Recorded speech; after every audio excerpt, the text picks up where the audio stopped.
Hello, and welcome back to The Explainer.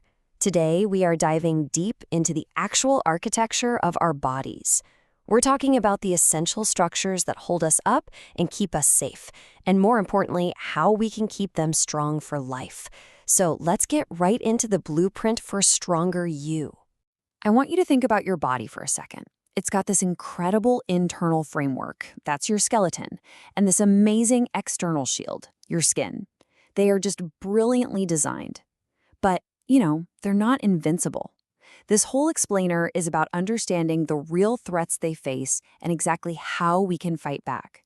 Okay, first up, let's talk about our body's scaffolding. It's the silent support system for everything we do, but there's a hidden threat that can weaken it from the inside out, often without a single warning sign, until it's way too late. And that threat? It's osteoporosis.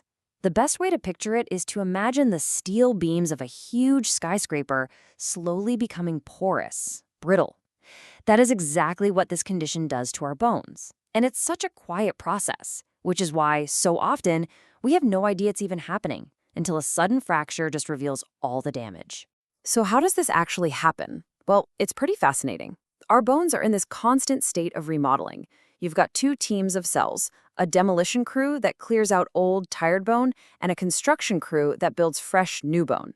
But after menopause, a drop in estrogen basically hands the demolition crew a megaphone and a fleet of new bulldozers.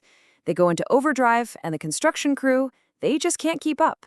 That imbalance is the root cause of bone loss. So how do doctors even measure this? They use a special scan called a DEXA scan, and the number you really want to pay attention to is your T-score. It basically compares your bone density to a healthy young adult's. Think of it like a traffic light. A score of -1 or higher, you're in the green zone, totally normal. But if you dip into that zone between -1 and -2.5, that's the yellow light, a warning zone called osteopenia. And anything below -2.5, that's the red light.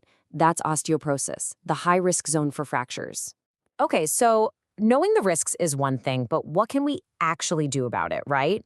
Let's turn all this information into a real, concrete plan for protecting our bones. So here's the key takeaway. There's no single magic bullet for this. It is a full-on 5-part strategy. You've got to have the right building materials from your diet, the right kind of stress from exercise to spark growth, a safe home environment to prevent falls, you got to avoid things that speed up bone loss, and finally, you have to stick with any medications your doctor prescribes. And when we talk about nutrition, I want you to burn this number into your memory. 1,200. That's 1,200 milligrams. That's the daily calcium goal for women over 50. And to put that into perspective for you, a glass of milk has about 300 milligrams, a cup of yogurt maybe 400, so you can see it takes a really conscious effort, combining foods like dairy and leafy greens, maybe with supplements, to actually hit that critical target day in and day out. All right, let's shift gears now. We've talked about the internal framework, so now let's focus on the external shield, our skin. It faces a completely different set of threats, from constant pressure to the sun itself. The damage to our skin really comes from two very different places. One is purely mechanical, just the force of our own body weight. And the other is environmental, radiation from the sun. Both of them demand our constant attention. When someone has limited mobility, that constant pressure over bony spots like their hips or heels can literally cut off blood flow, and the tissue starts to die. This damage happens in these really predictable stages. It starts with just a red spot that doesn't fade when you press it, and if that pressure isn't relieved, it can progress all the way to a deep, open wound. Okay, the other major threat is from UV radiation, which can damage our DNA and lead to skin cancer. But here's the good news. We have an incredibly powerful tool for catching it early. The ABCDE rule is your go-to guide for checking your skin every month. If you spot a mole or a mark that has any of these weird characteristics, that's your signal. It's time to see a doctor. So check this out. Protecting our shield requires two totally different defensive playbooks. For pressure injuries, it is all about movement, daily skin checks, and good nutrition. For skin cancer, it's about sunscreen, protective clothing, and being your own detective with those regular self-exams. Two very different problems, two very clear sets of solutions. So what happens when the framework actually does break, or when the shield is really badly breached?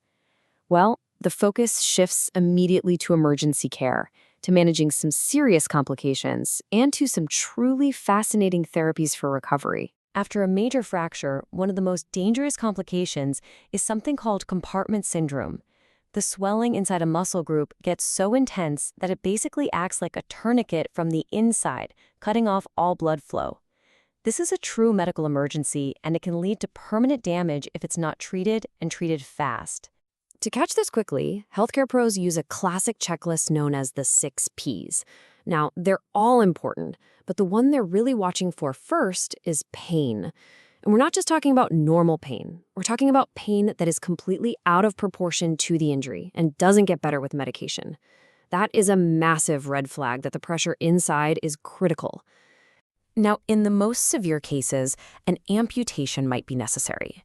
And one of the most mysterious and difficult challenges after that is something called phantom limb pain. The limb is gone, but the brain's internal map of that limb is still there, and it can generate incredibly real, often debilitating pain signals. But the solution for this phantom pain, it is just so clever. It's called mirror box therapy. So a patient puts their intact limb next to a mirror. When they look at the reflection, their brain sees it as the missing limb. And as they move their healthy hand, their brain sees the amputated hand moving perfectly, without any pain. This powerful visual illusion can literally trick the brain into rewiring itself, calming down those confused pain signals. It's a brilliant, brilliant use of neuroplasticity. So after covering all of this, what does it all boil down to? One word: empowerment. It's not just about knowing the risks. It's about having the tools to do something about them. So let's pull everything we've learned together into a clear, actionable toolkit. First things first, fuel your framework. This is totally non-negotiable. You have got to supply your body with the right raw materials. That means hitting those critical calcium and vitamin D targets for your bones and getting enough protein to rebuild and repair both your bones and your skin. Second, you have to use it or you lose it. It's that simple. Weight-bearing activities are like a signal to your bones, telling them to stay strong. And just as crucial is creating a safe environment. A simple fall can be an absolute catastrophe when bones are fragile. So getting rid of hazards like loose rugs is one of the smartest things you can do. And finally, you have to be the first line of defense for your own shield. Nobody knows your skin better than you do. Those regular self-checks, both for suspicious moles and for pressure spots, are your absolute best tools for catching problems early on when they're easiest to treat. So, we've covered the framework and the shield, from the tiny cells that build them to the daily habits that protect them. All that knowledge is now yours. So the final question is, what are you going to do with it? What is the one small step you can take this week? Because that's the step that really matters.